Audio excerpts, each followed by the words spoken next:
Hey guys, welcome to Through the Bible Verse by Verse, a plain and simple study of the entire Bible, book by book, chapter by chapter, and verse by verse. We are in Numbers, chapter 10. The book of Numbers is, I kind of went over this in the introduction, but the term, the title, Numbers, is not scriptural in the sense that it wasn't written. In other words, when Moses wrote these 5 books, he didn't say, okay, like the first book, Genesis, second book, Exodus, third book, Leviticus, and then now Numbers. These titles were given by translators, okay? And one of the reasons why it was called Numbers is because of the 2 censuses that were taken. Now, what I'm going to say is I can take issue with the scholarly work, okay? So the scholarly work is not inspired. The writings of the Bible are.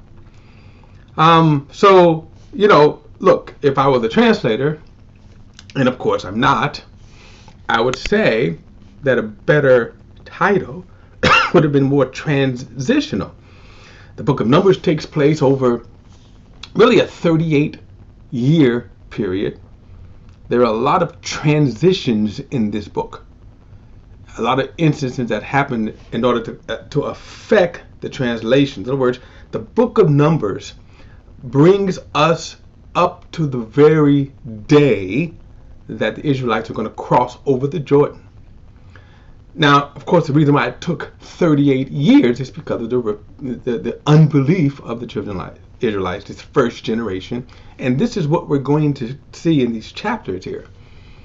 In a sense, the first generation would just blow it. And the bigger question is why, right? In other words, what we're going to see is how in this first generation, probably like no other generation, other than the generation that saw Jesus Christ, who had such manifestations of the true and living God, and yet they still rebel. That is amazing. And as I said before, as we journey through the Bible, one of the things other than the revelation of God, who He is, but also the sinfulness of man. And this is going to be an example of that, where in an unbelievable way, man's sinfulness always come out. And that's what we're going to see. All right, so Numbers chapter 10. It says, verse 11. Now, remember, we're in the first year. So a year has passed since Israel has left Egypt. So this is kind of after the establishing of the tabernacle. And in some respect, what's going to be interesting about this is that now God is actually getting ready to prepare them to go into the promised land. And this is where they're going to blow it. Not in this chapter, though. I'm just saying it's coming up. Okay, verse 1.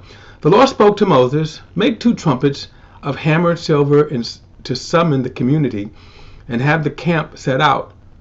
When both are sounded in long blasts, the entire community is to gather before you at the entrance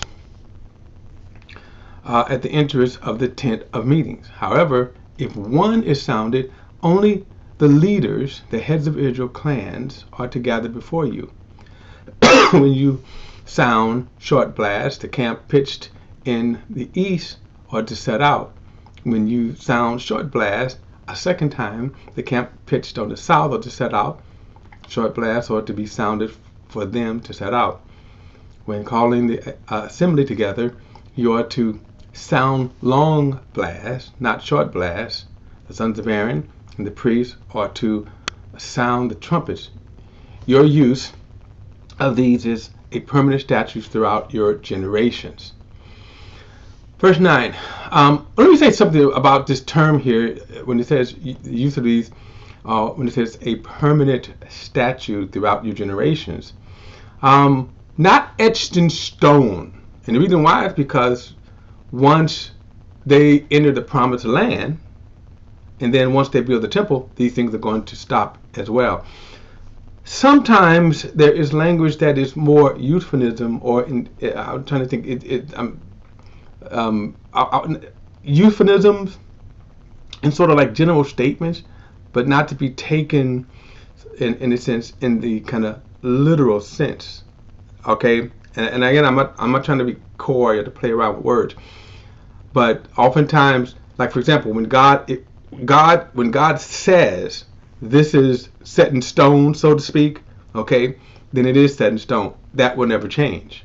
Okay, so for example, Aaron and his sons were to be priests. That's set in stone. That was never going to change, right? So, but remember, the firstborn at first were God's. They were going to be the priests, and then later God shifted that. He changed that to the tribe of Levites.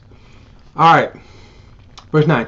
When you enter into battle in your land against the adversary who's attacking you, sound short blasts on the trumpets, and you would be remembered before the Lord your God, and be delivered from your enemies.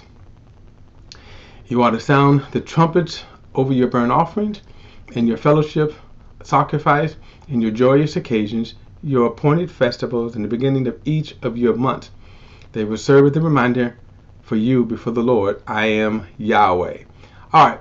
Now, these trumpets, obviously, of course, these were the not only battle sounds or the battle cry, but also they noted different events, as he just said, festivals, even offerings. In later times, you would see different cultures use bells, right? Think about this. In most of your cities, especially if you live in a small town, and sometimes they do monthly tests. Think about the alert that a town will get when a tornado or something like that happens. Okay, so kind of keep that in mind in terms of these trumpet sounds. They announce certain things. Okay, so the Israelites would know if this trumpet sounded a certain way, then it means this. If it sounded short blast, it means that. Okay. All right, verse 11. During the second year, in the second month, on the 20th day of the month, the cloud was lifted up from above the tabernacle of the testimony. You remember we're familiar with the cloud on the very day that Israel left Egypt. It was and in this cloud really was an angel. Okay. And so by day it appeared as a cloud, and by night it appeared as a pillar of fire. And so the command is that when the nation would be led by this, and actually it's an angel, but the nation would be led by this cloud, by day or by night. And so it says when the cloud is just stationary, then the Israel camped, and then when it lifts, they would pack up and leave. Right? And the cloud would lead them to where they were going to go.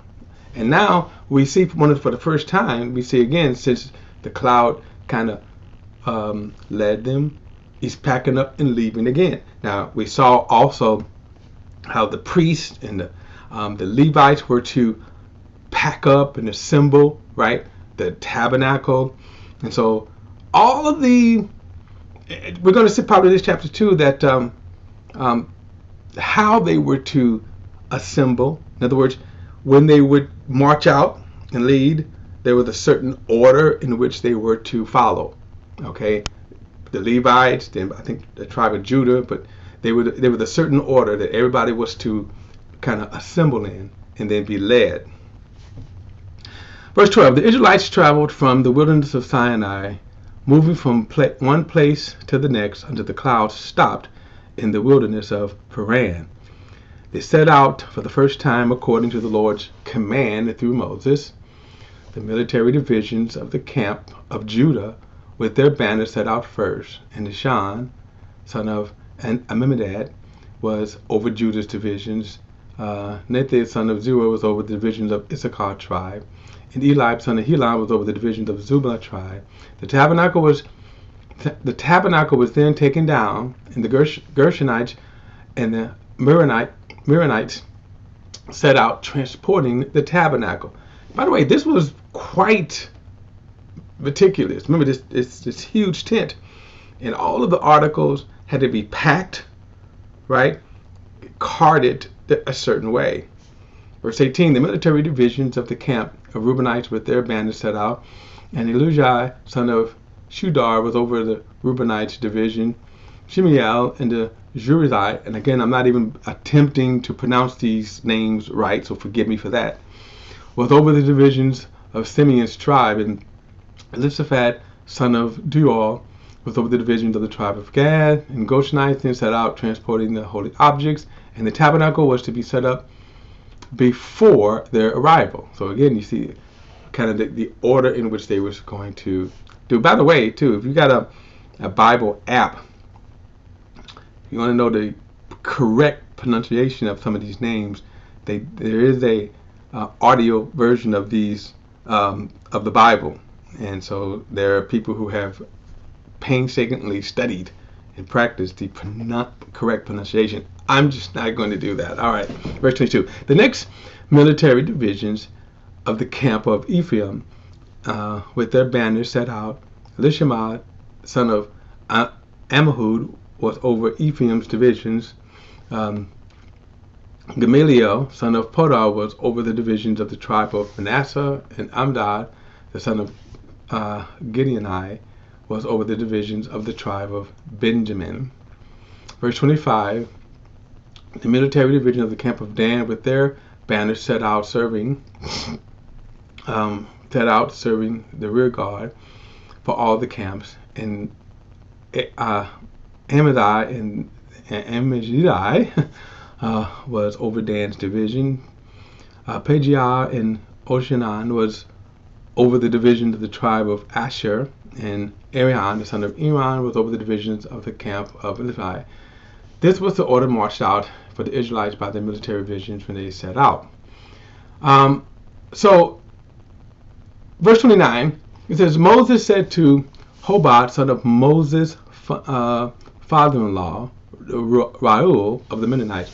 Now, you remember the last time we heard from Moses' mother-in-law was in the third month.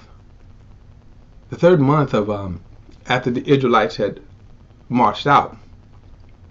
Now, remember Moses, when he fled from Egypt, spent 40 years with Rahel, married to Zipporah. When God sent him back to Israel, we see Zipporah starting out. The last time we heard from her was when the angel was going to kill Moses for not circumcising his son.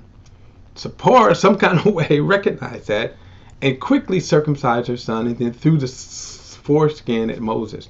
That's the last time we heard from her. Really, in the sense that we ever heard from her, period, right? So Moses goes to Egypt, delivers to Egypt, and again, in the third month, Moses brings her out with the two sons. They visit. Again, we don't even have any interaction between Moses and Zipporah. Now, after that time, Reuel gives Moses some wise counsel. Now, we're going to see that coming up, how this is going to follow through. Because as he's visiting with Moses, he says, wow, look at this. The people come to him day and night. So he gives them wise counsel, and then he leaves. Now, obviously, then, Hobab, the son of Moses' father-in-law, which is Moses' brother-in-law, is there with him. Or he, at some point, came and visited. So, verse 29, Moses said to Hobab, son of Moses' father-in-law, the Mennonite, we're setting out for the place of the land of promise. I will give it to you. Come with us, and we will treat you well, for the Lord has promised good things to Israel. But he replied to him, I do not want to go. Instead, I will go to my own land, to my own relative. Now, in that statement, it's kind of interesting because that also is a cultural reference and also a religious reference. Verse 31, please do not leave us, Moses said, since you know where we should camp in the wilderness, and you can serve as our eyes. If you continue with us, whatever good the Lord does for us, we'll do for him. Now, a quick note, remember, foreigners could live among the Israelites if they proselyte to them. Now, this statement ends here. We don't know if he even stayed or didn't stay. You could make an assumption that he stayed, but really it's not clear if he went back. Okay? I am surprised that Moses kind of is eliciting his help when he could have relied on the Lord. But, okay, verse 33. They set out from the mountain of the Lord on a 3-day journey with the ark of the Lord's covenant traveling ahead of them for those 3 days to seek a resting place for them. Meanwhile, the cloud of the Lord was over them by day when it set out from the camp. Whenever the ark set out, Moses would say, "Arise, Lord, let your enemies be scattered, and those who hate you flee from your presence." When it came to rest, he would say, I'm missing my thing here, guys. All right. All right, let me see here. My computer is kind of messing up. Oh, here we go. All right, when it would say, verse 38, when it came to rest, he would say, "Return, Lord, to the countless thousands of Israel." So this kind of was Moses' ritual when the cloud would set up and set down. What's amazing about this is this generation, as I said, is this generation had more signs of the true and living God than any other generations other than the generation that saw Jesus. So in any nation that had religious belief, even, for example, our nation, Christian, we walk by faith, not by sight. And we haven't had these kinds of signs, like, for example, in America, right? But this first generation Israel had this continual daily presence, manifestation of God. Now, we're not talking about just hanging clouds either. It was a pillar of cloud. And at night, it was a pillar of it was a pillar of fire. Now this thing is moving and leading them. Now, as I said, in that cloud, in the midst of that cloud, was really an angel. They probably couldn't see him, right?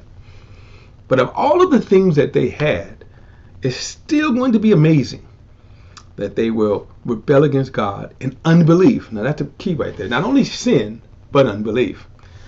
All right, guys. Chapter 11 in the next study. I'll see you then.